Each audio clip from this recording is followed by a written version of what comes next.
आप देख रहे हैं न्यूज इंडिया टीवी, आपकी आवाज आपके साथ। वृंदावन में साधु संतों की बैठक। जन्मभूमि मंदिर का केस लड़ रहे पंडित दिनेश फलाहारी ने अखिलेश यादव पर साधा निशाना।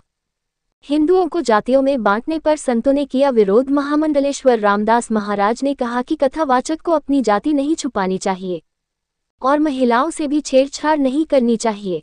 महिलाओं से अभद्रता करने वाला किसी भी जाति का हो, उपस्थित लोग तो एक्शन लेंगे।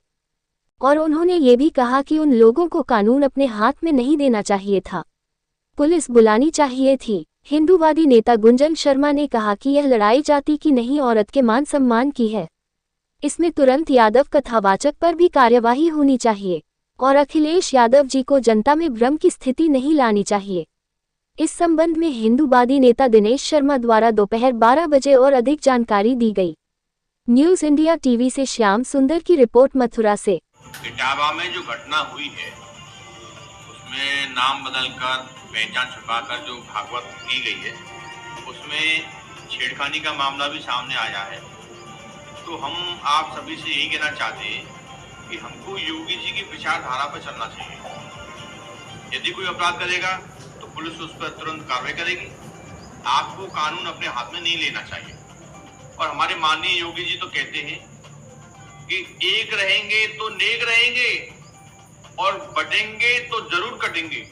ये उनकी बात बिल्कुल 100% सही है, क्योंकि अखिलेश यादव जी जिस प्रकार की राजनीति कर रहे हैं, हमको आपको जातियों में बांटकर लड़ाने का प्रयास कर रहे हैं, वो नितांत गलत है।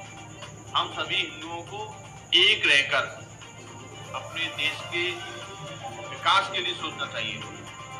हमको इन छोटी छोटी बातों पर आपस में नहीं लड़ना चाहिए।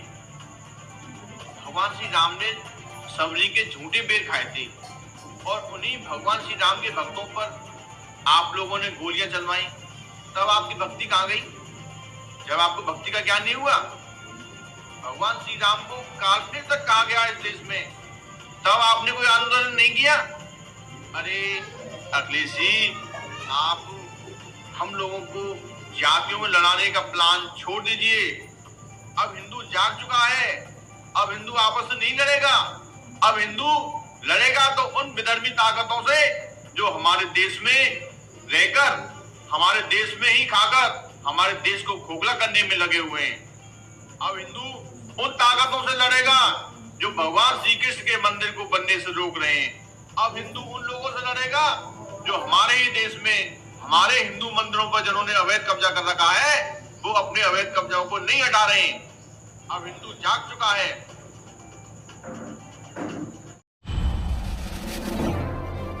आप देख रहे हैं न्यूज इंडिया टीवी, आपकी आवाज आपके साथ।